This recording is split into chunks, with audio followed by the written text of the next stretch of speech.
नमस्कार दोस्तों, मैं हूं गौरव। चलिए देखते हैं दिल्ली की आज की सभी ताज़ा और बड़ी खबरें। रोजाना दिल्ली की बड़ी खबरों के लिए चैनल को सब्सक्राइब जरूर करें और इस वीडियो को लाइक जरूर करें, क्योंकि आपके लिए वीडियो बनाने में काफ़ी मेहनत करनी पड़ती है।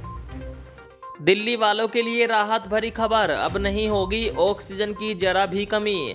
दिल्ली के मुख्यमंत्री अरविंद केजरीवाल ने आज अस्पतालों में 22 पीएसए ऑक्सीजन प्लांट का उद्घाटन किया। कार्यक्रम की शुरुआत में केजरीवाल ने दिल्ली की जनता और डॉक्टरों को धन्यवाद दिया। उन्होंने कहा कि देश के लिए तो यह दूसरी लहर थी, लेकिन दिल्ली वालों के लिए यह चौथी लहर थी। दिल्ली के लोगों को बधाई देते हुए केजरीवाल ने कहा कि दिल्ली के 2 करोड़ लोगों को बधाई कि उन्होंने इस लहर का पूरी बहादुरी से मुकाबला किया। उन्होंने स्वास्थ्य कर्मचारियों, डॉक्टरों, टेक्नीशियनों, सफाई कर्मचारियों का आभार प्रकट किया। वहीं आपको बता दें कि उन्होंने इस दौरान 9 अस्पतालों में बहुत सारे ऑक्सीजन प्लांटों का उद्घाटन किया, जिससे ऑक्सीजन की बहुत ज़्यादा मात्रा बढ़ जाएगी दिल्ली में और आने वाले समय में जरा भी किल्लत नहीं रहेगी।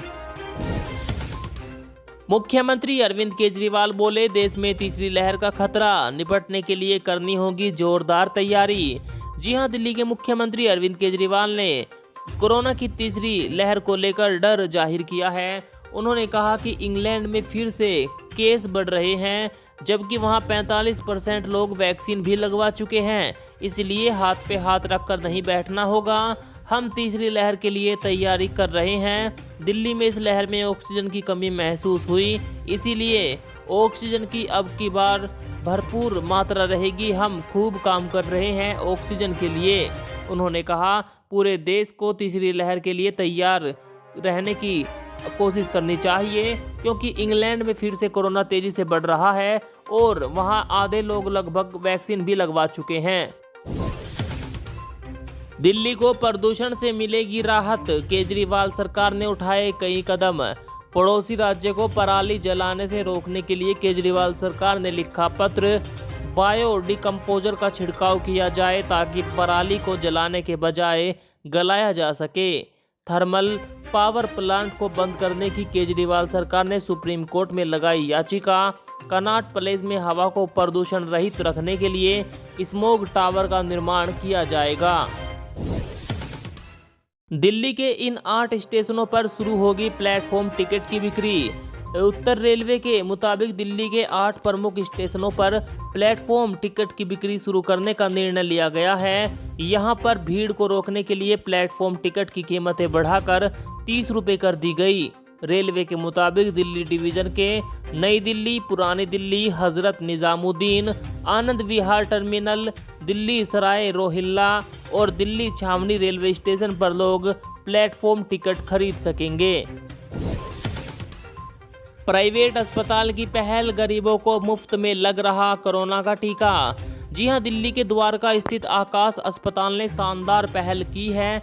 यहां गरीबों को मुफ्त में कोरोना टीका लगाया जा रहा है। अस्पताल की रणनीतिक प्रमुख डॉक्टर मीनल चौधरी ने बताया कि जब दिल्ली में वैक्सीन की किल्लत हुई थी, तब हमने अपनी जिम्मेदारी को समझते हुए यह फैसला लिया था। अब तक 1500 से ज़्यादा गरीबों को मुफ्त टीका हमारे द्वारा लगाया जा चुका है। इस महीने के अंत तक 4000 से ज़्यादा लोगों का मुफ्त टीकाकरण होगा। दोस्तों, आपको बता दें, प्राइवेट अस्पतालों में कोरोना टीका के लगभग 1000-1500 रुपये लिए जाते हैं, लेकिन यह प्राइवेट अस्पताल गरीबों को मुफ्त में टीका लगा रहा है। बीते 24 घंटों के दौरान दिल्ली में कोरोना वायरस की क्या है स्थिति, आइए डालते हैं नज़र। दिल्ली में कोरोना के मामलों में लगातार गिरावट आ रही है। बीते 24 घंटों में यहां कोरोना के 213 नए मामले सामने आए। वहीं 28 संक्रमितों की मौत हो गई। 497 मरीज इस दौरान ठीक होकर अपने घर गए। वहीं आपको बता दें, अब एक्टिव केस घटकर दिल्ली में 3610 पहुंच गए। इनमें से 1123 मरीज होम आइसोलेशन में हैं।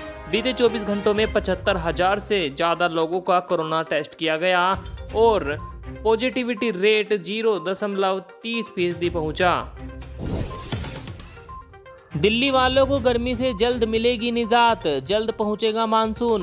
दिल्ली एनसीआर के लोगों के लिए राहत भरी खबर है। मानसून राजधानी में 15 जून तक दस्तक दे सकता है, जो इसके तय समय से 12 दिन पहले है। मौसम विभाग के मुताबिक इससे पहले 2008 में भी दिल्ली में मानसून की दस्तक 15 तारीख को ही की गई थी। इस बार मानसून आने का समय 27 जून के आसपास माना जा रहा था, लेकिन दक्षिणी पश्चिमी मानसून की वजह से यह 12 दिन पहले ही दस्तक दे सकता है।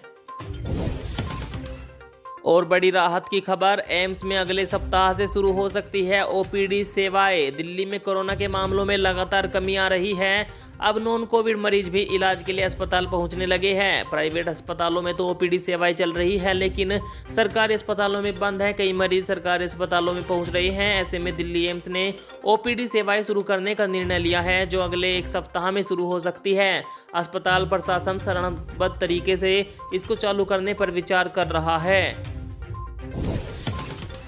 अगर आपके पास है पुराने सिक्कों का कलेक्शन तो घर बैठे बन सकते हैं लखपति। ऑनलाइन मार्केटप्लेस क्विकर अपने प्लेटफॉर्म पर बंद हो चुके सिक्कों के कलेक्शन को बेच रहा है। देश के कोने कोने से लोग अपने एंटीक कलेक्शन यहां डालते हैं और वह लाखों रुपए में बिक रहे हैं।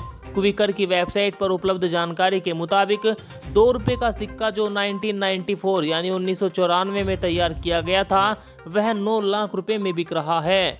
ऐसे में अगर आपके पास पुराने सिक्कों का कलेक्शन है तो आप आसानी से घर बैठे लखपति बन सकते हैं। दिल्ली में बेलगाम डंपर ने 2 बच्चों समेत 5 को रौंदा। एक ही परिवार के 4 सदस्यों की हुई दर्दनाक मौत।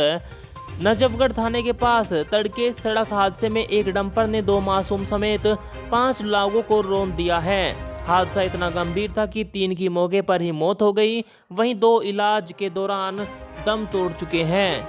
इसमें से 4 लोग एक ही परिवार के सदस्य थे, जबकि मृत एक बुजुर्ग सुबह की सैर के लिए निकली थी। हादसे के समय सभी सड़क किनारे पैदल जा रहे थे। इस दौरान एक डंपर अनियंत्रित होकर उनके पास पहुंचा और उन्हें रौंदता हुआ निकल गया। चीनी वैज्ञानिकों को चमगादड़ों में नया कोरोना वायरस मिला। जर्नल सेल में प्रकाशित एक रिपोर्ट के मुताबिक चीनी शोधकर्ताओं को चमगादड़ों में नए तरह का कोरोना वायरस मिला है। इसमें कई वायरस मिले जुले हैं जो आनुवांशिक रूप से कोविड के सबसे करीबी हैं। शोधकर्ताओं ने चमगादड़ प्रजातियों से 24 नए कोरोना वायरस जीनोम इकट्ठा किए, जिनमें 4 SARS-CoV-2 जैसे कोरोना वायरस शामिल है। ये वायरस लोगों में फैल सकते हैं। मनीष सिसोदिया का आरोप, ऑक्सीजन की कमी के लिए केंद्र सरकार है जिम्मेदार, राज्यों पे डाल रही है जिम्मेदारी।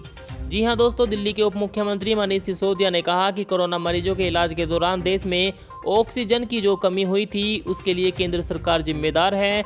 ऑक्सीजन के कारण कोरोना के सैकड़ों मरीजों की जान चली गई थी। उन्होंने कहा कि केंद्र सरकार ने दिल्ली में ऑक्सीजन व्यवस्था को लेकर केजरीवाल को गालियां दी, लेकिन भूल गए कि केंद्र सरकार की यह व्यवस्था से ही देश में ऑक्सीजन का बंटाधार हुआ। समय रहते केंद्र सरकार ने उचित कदम नहीं उठाए और बाद में जब सुप्रीम कोर्ट की फटकार पड़ी तब जाकर केंद्र सरकार ने ऑक्सीजन की किल्लत को ठीक किया।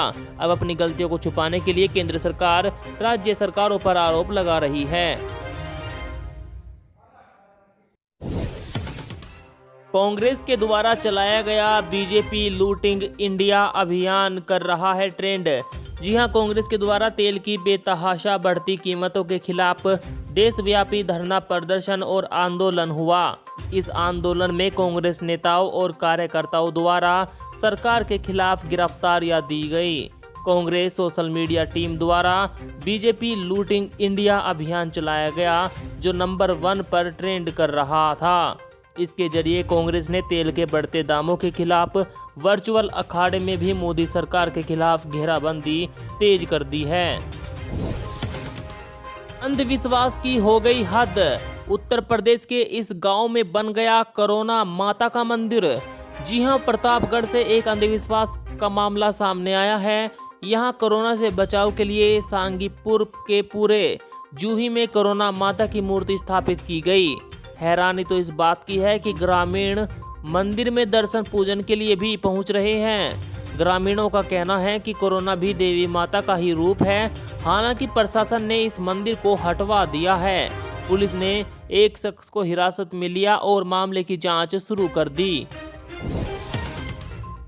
कोरोना वैक्सीन प्रमाण पत्र वाले लोग ही कर पाएंगे हज यात्रा। सऊदी अरब के हज मंत्रालय ने हज को लेकर बड़ा फैसला किया। इस वर्ष 60,000 से ज़्यादा लोगों को हज की अनुमति नहीं होगी। इसके साथ ही सभी लोग यहाँ नागरिक या निवासी होंगे। इन सभी के पास वैक्सीनेशन का सर्टिफिकेट होना चाहिए। इसके साथ ही इनमें बीमारी के लक्षण नहीं दिखने चाहिए। बता दें कि लगातार दूसरे वर्ष कोरोना के कारण विदेशी लोगों को हज की अनुमति नहीं मिली है।